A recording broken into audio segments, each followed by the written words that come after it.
ये जोक चुटकुले सिर्फ और सिर्फ मनोरंजन के लिए है। मेरा उद्देश्य किसी की मानसिक धार्मिक भावनाओं को ठेस पहुंचाना बिल्कुल नहीं है। यदि आपकी भावनाओं को मेरे किसी भी जोक से या चुटकुले से ठेस पहुंचता है तो मैं उसके लिए क्षमा चाहता हूं। कृपया आप इन्हें दिल पर न ले, सिर्फ और सिर्फ मनोरंजन करें। धन्यवाद। इस पार एक पंजाबी भाई की दुकान थी। सड़क के उस पार एक बनिए का नया स्टोर खुला और साइन बोर्ड पर लगा कि मक्खन 100 रुपए। अगले दिन पंजाबी भाई की दुकान पर साइन बोर्ड था मक्खन 90 रुपए। उसके अगले दिन बनिए के साइन बोर्ड पर मक्खन 80 रुपए। इसी चक्कर की बिना पर और 2 दिन बाद बनिए के साइन बोर्ड पर मक्खन 60 रुपए टंगा था। इस सिलसिले पर निगाह रखने वाले एक मित्र तब पंजाबी भाई के पास पहुंचे और समझाया कि भाई वो बनिया बड़ी पैसे वाली पार्टी है, वो घाटा खाकर भी लंबे समय तक अपना मक्खन या माल बेच सकते हैं, तुम उसके सामने ज़्यादा समय तक टिक नहीं पाओगे। पंजाबी भाई ने मित्र को देखा, उसकी तरफ झुके और राजदाराना लहजे में कहा, प्राजी मैं ते मक्खन बेचता ही नहीं।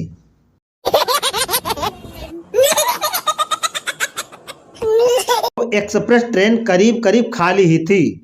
वकील साहब जिस AC 3 कोच में बैठे थे उसमें भी बहुत कम यात्री थे और उनके वाले पोर्शन में उनके अलावा दूसरा कोई पैसेंजर नहीं था।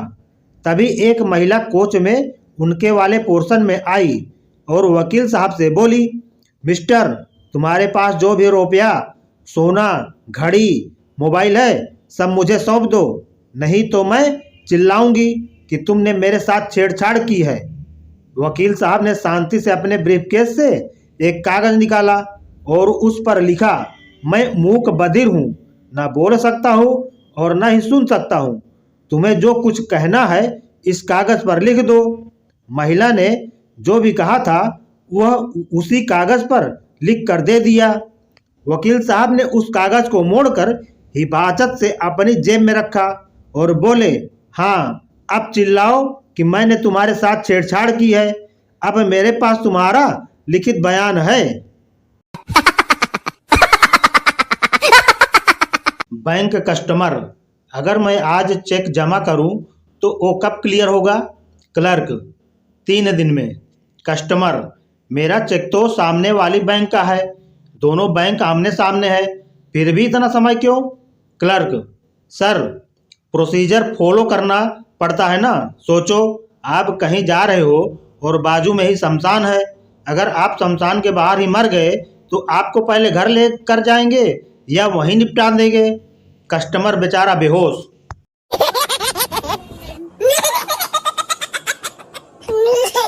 तुझे इतनी मार क्यों पड़ी?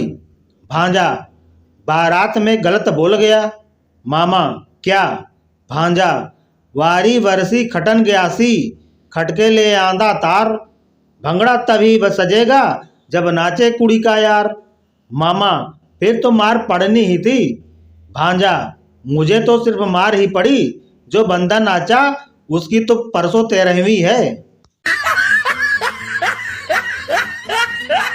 आदमी, गुरुजी मुझे बताइए मैं कैसे अपने अंदर झांकूं, कैसे अपनी कमियां ढूंढूं?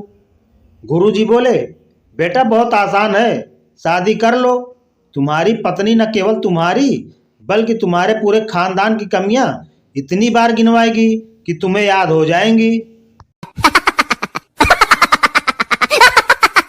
टीचर, बच्चों सब अपना अपना नाम और पसंद बताओ। पहला लड़का, हमारा नाम छोटू, हमका इमरती पसंद है। दूसरा लड़का, हमारा नाम गोलू है, हमका भी इमरती पसंद है। तीसरा लड़का, हमारा नाम मोनू है, हमका भी इमरती पसंद है। टीचर बोला, सबकी पसंद एक है, बहुत अच्छा। टीचर, लड़की तुम्हारा नाम क्या है? लड़की, हमारा नाम इमरती है। टीचर बेहोश।